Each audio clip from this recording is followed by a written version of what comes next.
Welcome back. This is the third masterclass. This is Sharon Mwamanda. She is a human resources professional with a master's degree in social science from the University of Cape Town.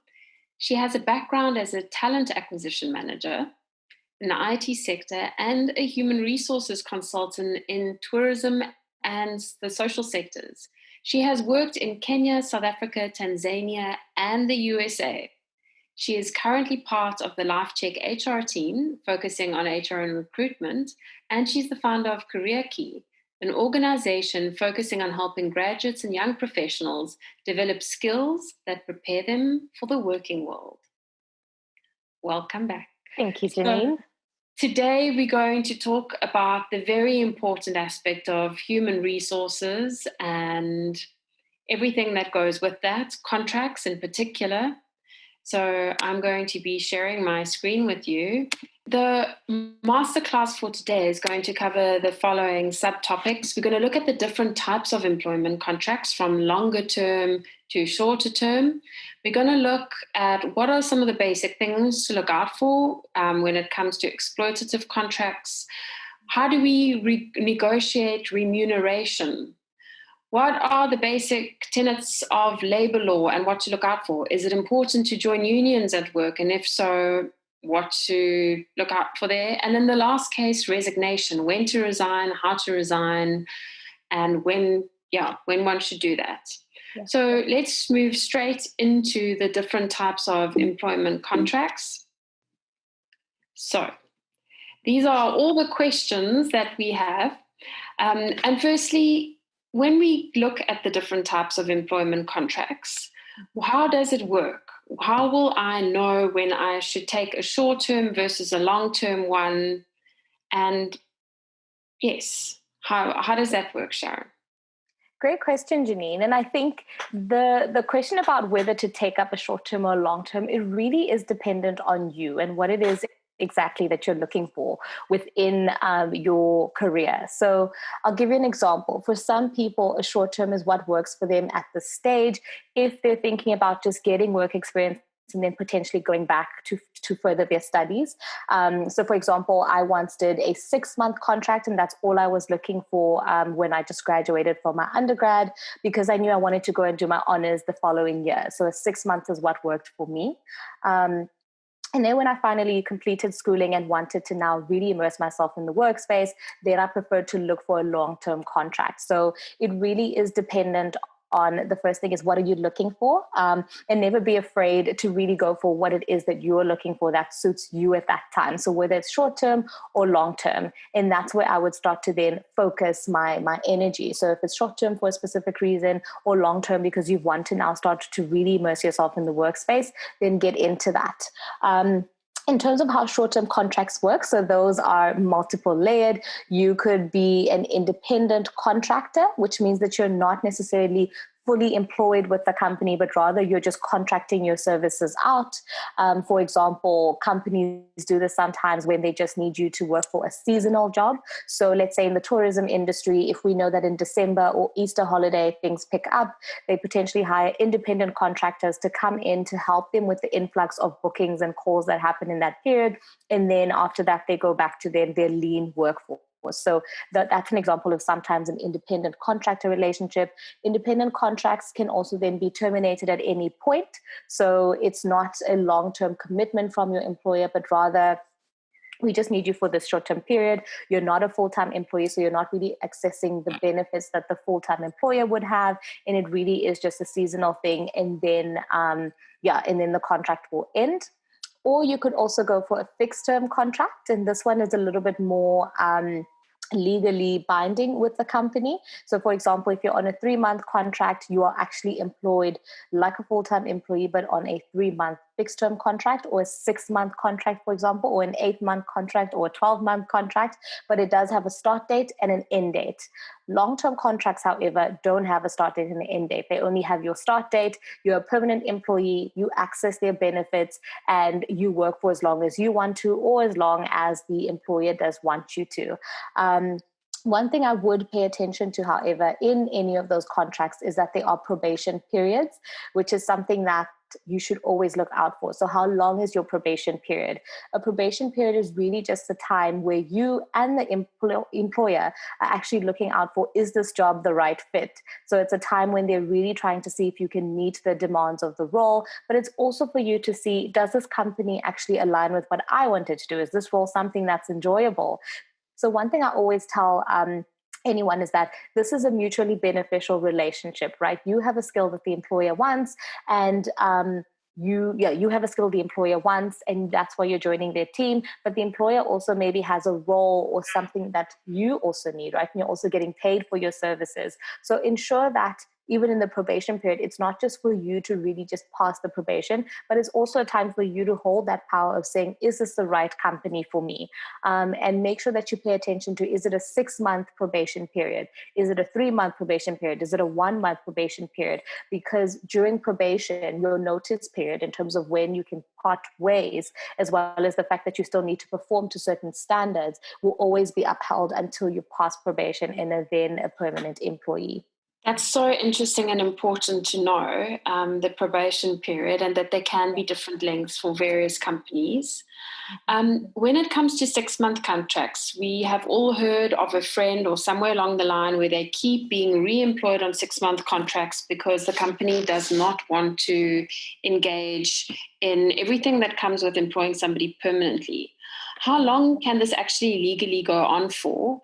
And if you are on a 6-month contract, can you expect to get any benefits? How does that work, Sharon?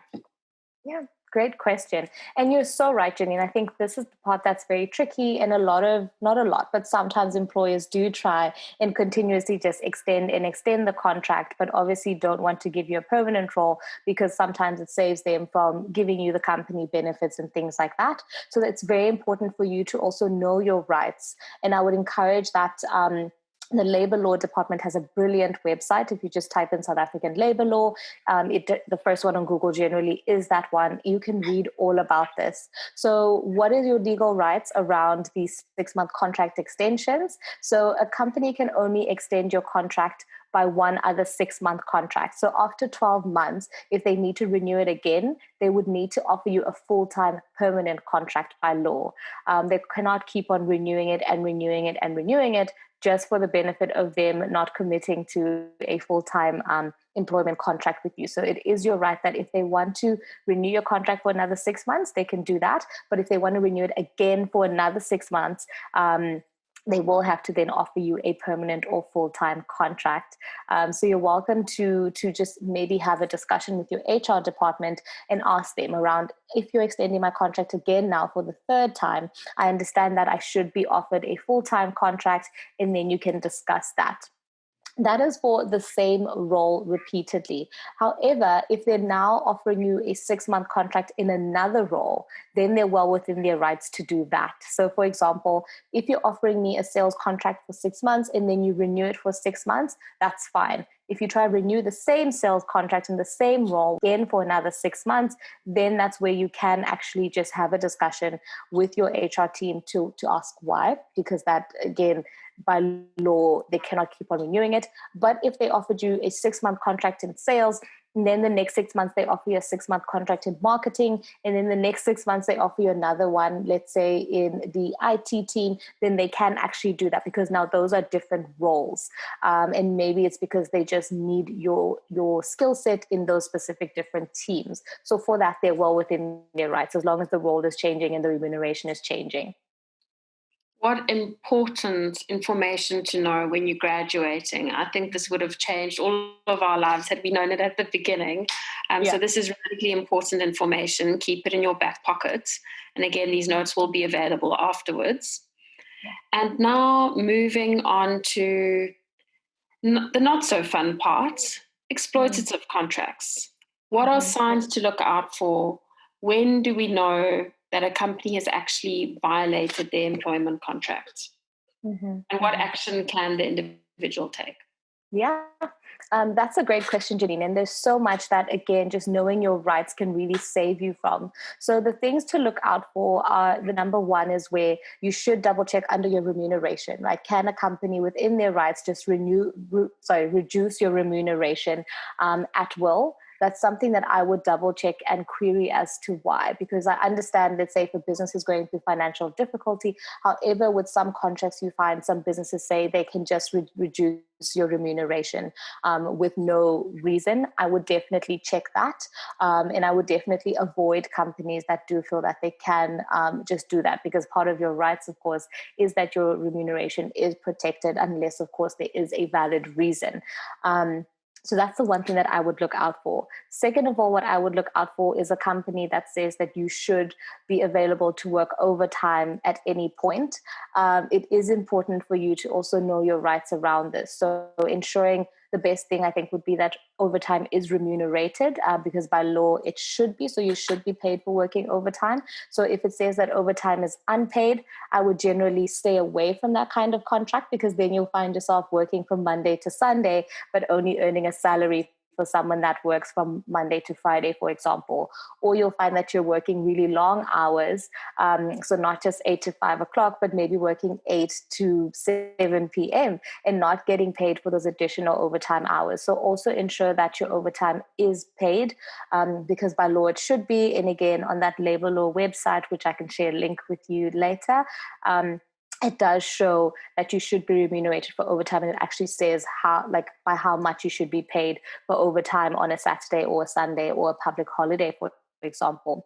Another thing I would check as well is, depending on the industry, working during public holidays. So by law in South Africa, public holidays are supposed to be a rest day. So we're not supposed to work on public holidays. However, there are some businesses where this is required. So I would double check. For example, if you work in the tourism industry, they obviously have to work, especially during public holidays, but that is remunerated. So that is paid for. So again, check if it is saying that you have no rights to your public holidays, and if you do work on a public holiday, it's unpaid. That is definitely not standard practice and is against the law. So I would double check that as well. So just making sure that you know your rights around your weekends, your public holidays, and your overtime work, as well as the fact that can they just make decisions to change your remuneration by reducing it at any point? I would definitely double check that as well as your working hours. So standard working hours in South Africa, you work from, it depends really on the industry, but generally people work 8 hours a day and your lunch should be paid. So by law, everyone should have either 30-minute or a 1-hour lunch break, and that is actually paid for as well. So ensuring that you double check that is also you have a paid lunch within your 8-hour workday. So that's extremely important, because I know some businesses say that they don't pay you for your lunch. And that, of course, is against the law. What I would also check as well is what it is that you are liable to pay for. So I've seen some businesses where in the contract they would say you are paying for your own company laptop, and they will deduct that from your salary on a month-to-month basis. So make sure that if that is the decision that you want to go for, then after you get that laptop, it is then deemed your personal property and not the property of the company, because some companies say they take it out of your paycheck, but when you leave the company, you give back the laptop, but you paid for it from your salary.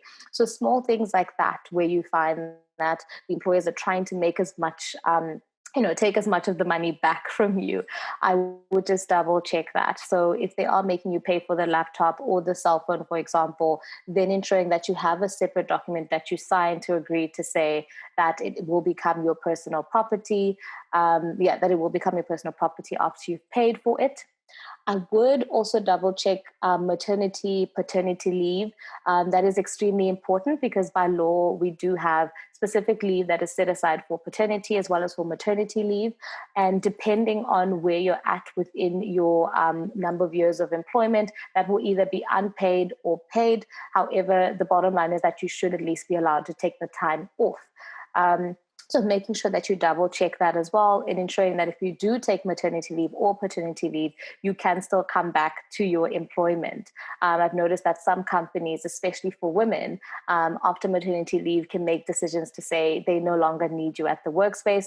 that is not legal at all. So ensuring that you double check that your job is secure when you return from maternity leave as well. So those are the main ones that I would look out for. That's because especially you don't want your rights around how much leave you can take or your remuneration as well as what you're paying for at the company. You don't want that to be deducted from you. Some companies go as far as also charging you for the tea and the coffee in the company, or small things like that. And I would also double check that as well, because as the employer, that's something that they shouldn't again be deducting from your salary. So the main things that are deducted are like your tax, as well as perhaps if you're paying part percentage of your benefits. Everything else, I would be careful to double check first. Mm. Those are very, very important points that you mentioned. And I know some companies have a kitty for putting money towards coffee and tea. But like you said, it's more around the deductibles like laptops, which you'd have to give back afterwards, and money just coming off where you're not quite sure where it's going. That are things that are important. And I know recently in South Africa, the paternity laws changed as well, which is exciting. Yeah. There's some time off for future fathers. And that is something to be wary of, especially for women, that their place of work is secured and that they have that time off. Yeah. Now we get to the nitty-gritty of labor law and basic conditions of employment in South Africa. We're going to be focusing on, particularly now that the world is opening up and people are starting to work more online. That could change, but we're not actually going to dive into that in this session. We're particularly going to look at the basic conditions of employment within South Africa. And also if there's any red flags to look out for. You have already touched on the last question, which is around overtime and working on weekends and things like that. So perhaps just the first two. What are the basic conditions of employment? Yeah, that's a great question, Janine.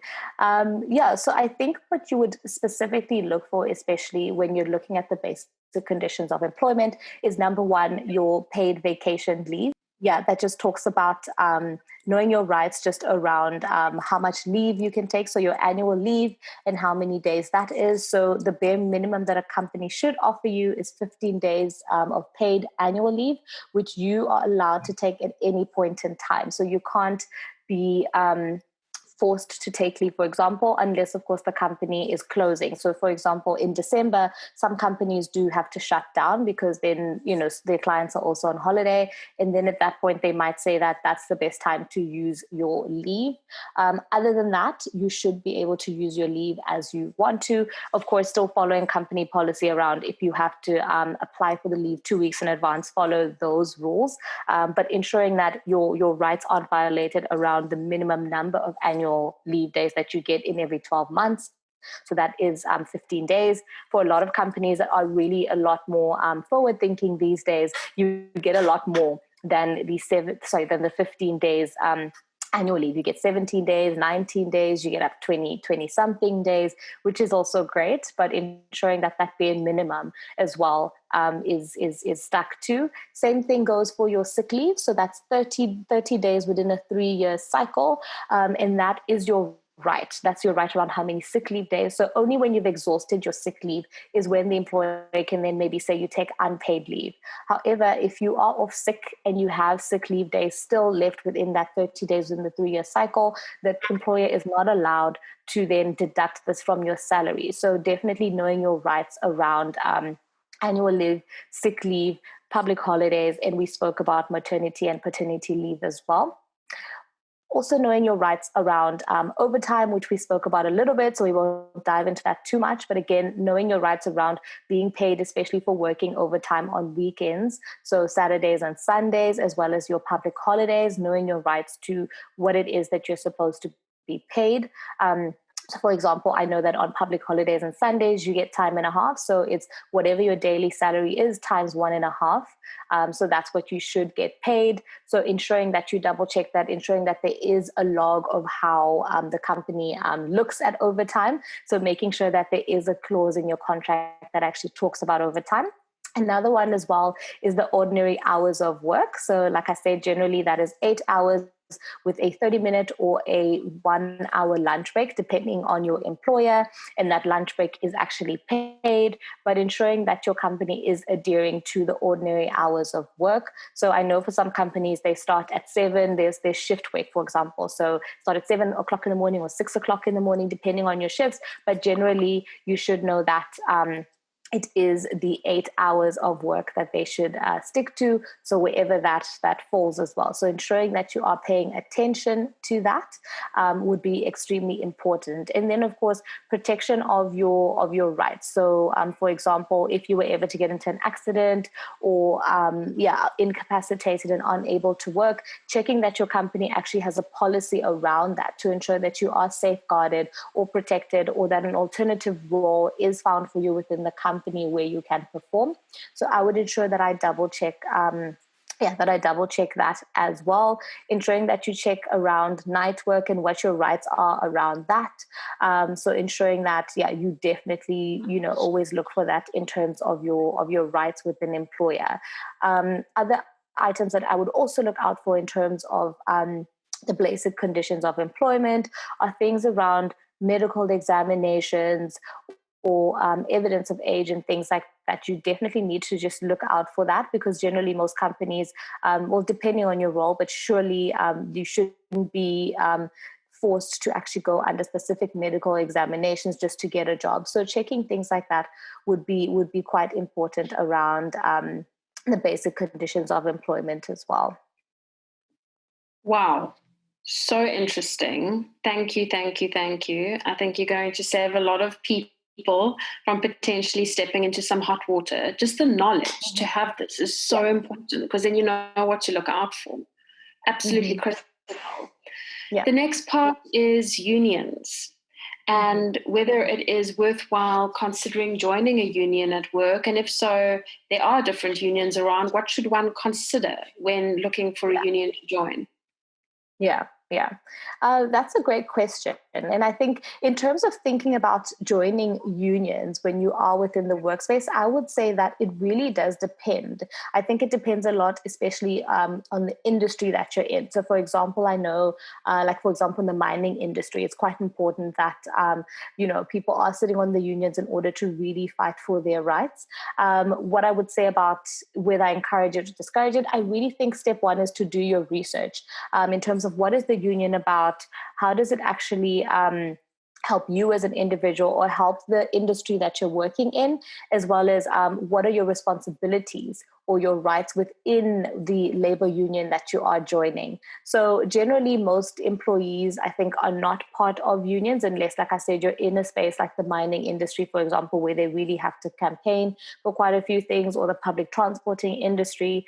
So in terms of the benefits, so there are some benefits of being a part of a union.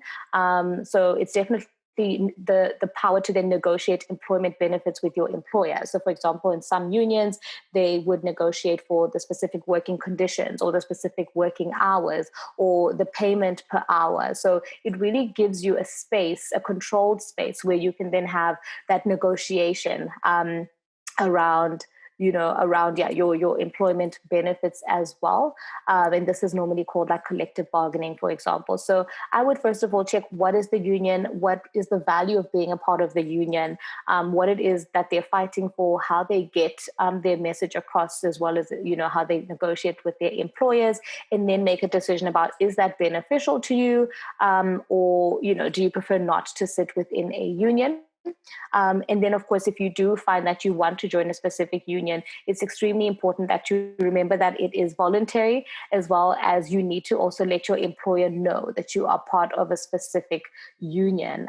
You have to disclose that to your employer because, for example, sometimes unions have meetings that they need to have that you need to attend. So disclosing it to your employer would be extremely important. But I would say do your research first if you are interested in joining a specific union, understand what their mission and their vision is and how they negotiate the benefits with the employer before joining the union.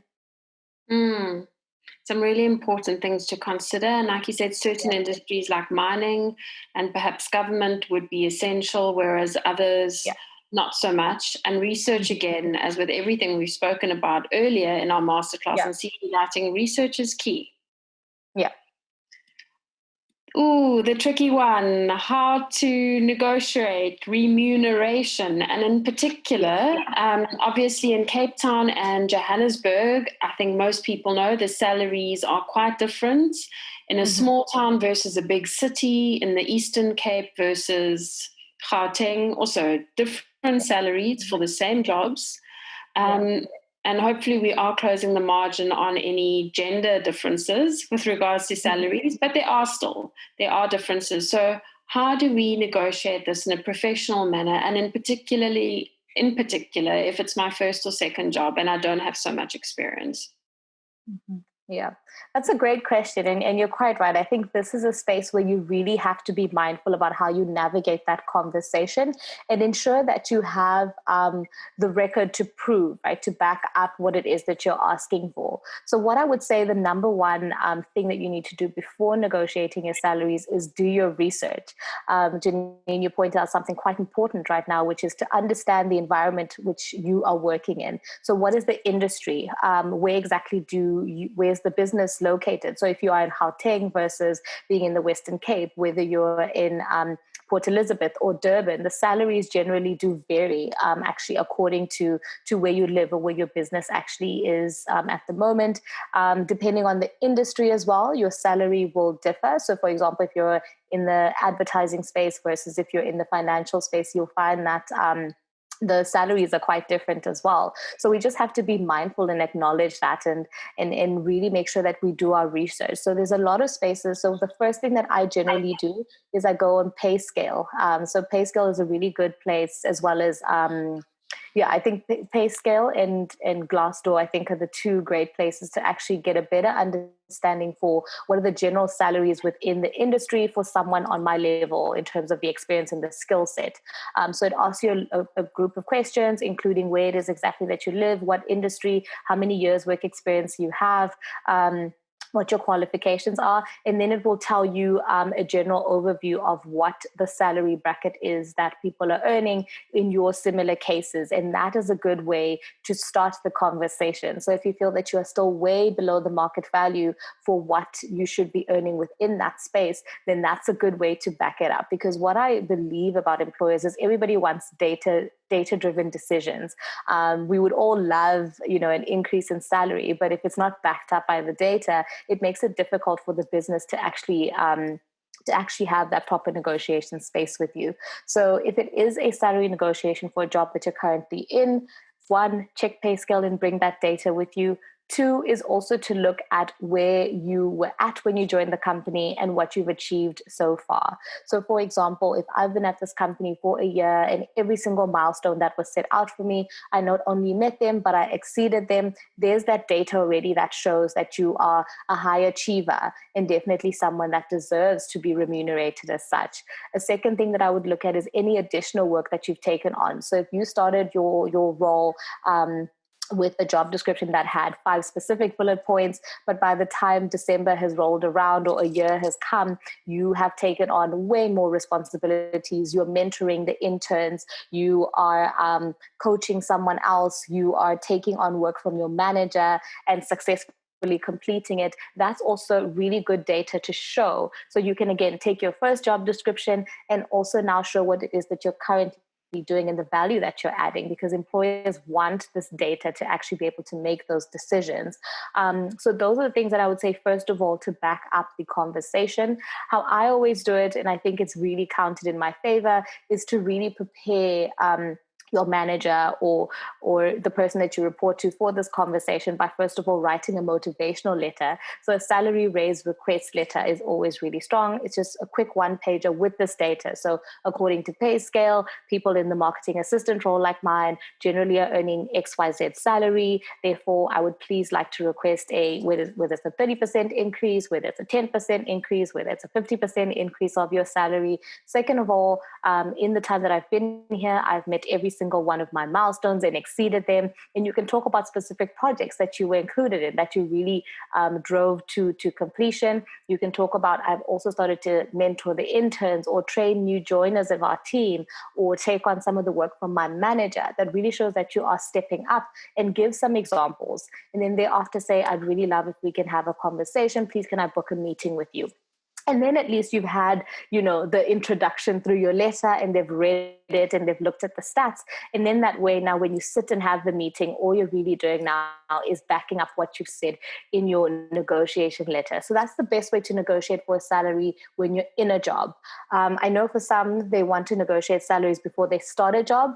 I would do the same thing. So make sure that you do your research. Of course, most companies are very transparent around how much it is that they want to offer a new hire before they start. And they generally can only stay within that bracket because of their budget. But if you notice that they offered you below that, it is a good space to have that conversation again, just to remind them about the skill set that you bring, just to inquire as to, why they thought you would be on a lower bracket, and just make that request again, showing your skills, what you can add to the team.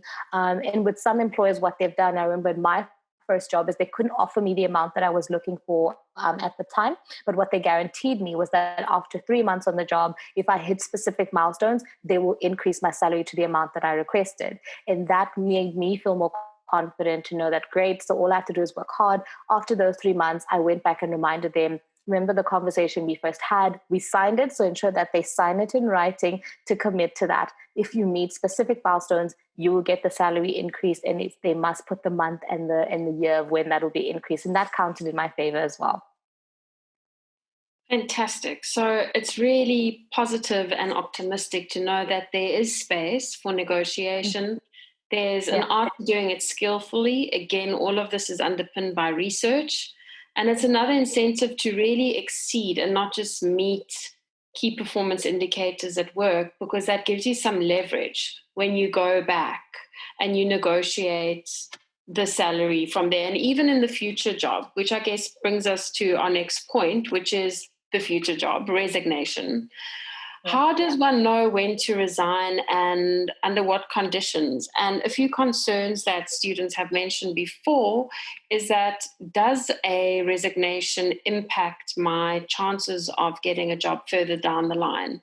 So I guess if you could start telling us a little bit more about under what conditions and one should resign, and is there like a perfect amount of time to stick it out? That's a great question. In terms of when to resign, I think that is really dependent on a lot of circumstances. So you really have to sit and ask yourself, what is the reason that you have started to consider the resignation? So for example, for some people, maybe the environment that they're working in is not conducive for their mental health, their emotional health. In that perspective, I would generally say you need to always protect yourself and know what's best for yourself. No amount of money is worth, your mental and emotional health and safety. So if you're in a space where, the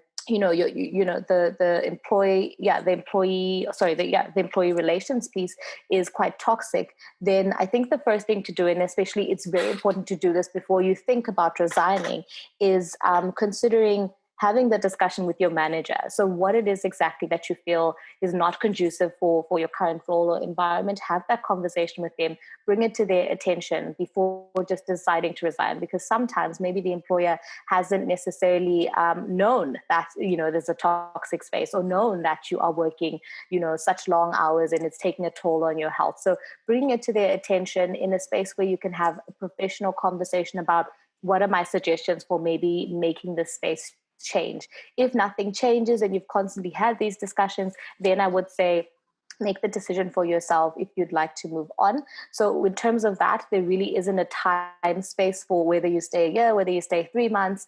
I would say the number one thing is that. Second of all, as well, is to really understand your financial position, right? So if you are choosing to resign without finding another job first, what does that mean then for do you have family that can support you financially, or do you have savings, for example? So those are things that I would pay attention to. Or do you have a business that can keep you afloat whilst you are looking for another job? If the answers to those questions are no, then I would first say look for another job before resigning. That is totally within your legal rights. You can always do that, and be open and honest with your future employer, obviously, about the fact that you are looking for a new role. And always remember not to badmouth your previous employer in your interview, but always just give them reasons for why it is that the new opportunity is a lot more attractive to you. What I would generally say, and it's something that really is debatable and it's really up to your choice, but I always try to stick it out for at least 12 months. It looks a lot better on your CV because there's something called the job hopper syndrome, which is someone that in every job that they've been in, it's only staying for a month or they're only staying for 3 months, then moving on to the next role and the next role. And that also makes it look as though you're unable to stay and commit to a role. And employers want someone that's not just going to be with them for 2 months, but someone that's going to stick in and really just blend with the team and help us to drive our mission and our vision forward. So it always looks good if you've stayed at roles for at least 12 months and then started to look for a new opportunity. That just shows that you have the ability to stay and commit to a role. So I would say generally 12 months is the rule of thumb. That just looks like you at least are someone that wants to stay within a role. But again, really question that space about your mental and emotional health, because sometimes if that takes a toll on you within 2 or 3 months, look for another role. But in your next role, really do your best to at least stay within that space for 12 months. It's also a good opportunity to learn a lot of things. I feel like after 12 months is when you really, really, really get to learn a lot about an organization, get to, get promoted to that next role and take on new responsibilities. So give yourself that chance. Allow yourself to be in a space where you can learn and embrace that space. So try for 12 months, unless, of course, there's a significant impact on your general well-being, then I would say, move on and find another role. And in terms of the impact for further opportunities, I think it goes back again to what we were talking about the job hopper space. So if on your CV, they see that you're someone that generally stays at workplaces and there's a trend for you just constantly leaving after 3 months, that could potentially hinder a great company from letting you join the team, because they know that after 3 months you might be out the door as well, and they can't guarantee that it'll be any different where you join their team. Same thing for the 12-month one. So unless, of course, you're in roles that are just contract roles or internship roles, then explain that. So on your CV, if it's 3 months, 3 months, 3 months, and it's only because you were in a contract role because that's what they offered you, then always write that specifically: 3-month internship, 3-month contract role, or 6-month contract role. And now it shows that, okay, they've only been given contract opportunities and now they're looking for a full-time role. But if it's just you being offered long-term opportunities and leaving constantly, that might impact your future opportunities. So keep that in mind, and that's why I say always do your research before looking for a job. Research the company, research the reviews, to make sure that when you enter that company, they are the space that you're also looking for to succeed. And that will help you also stay the course with that company. Mm-hmm. Great distinction. Thank you. So valuable. Around when to leave, not that there's a perfect time, but what is a good time, and particularly how to discern between the 3-month internships and the longer term. Especially initially with students, it's very easy to take on internship positions for short periods of time, and how important it is to mention that in the CV or short-term contracts.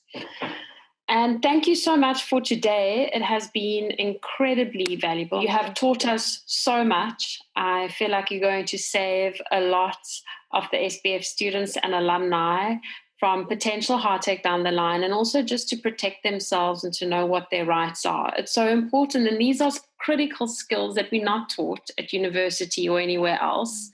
So thank you so much for your time today and for your expertise. Thank you, Janine. It was a pleasure.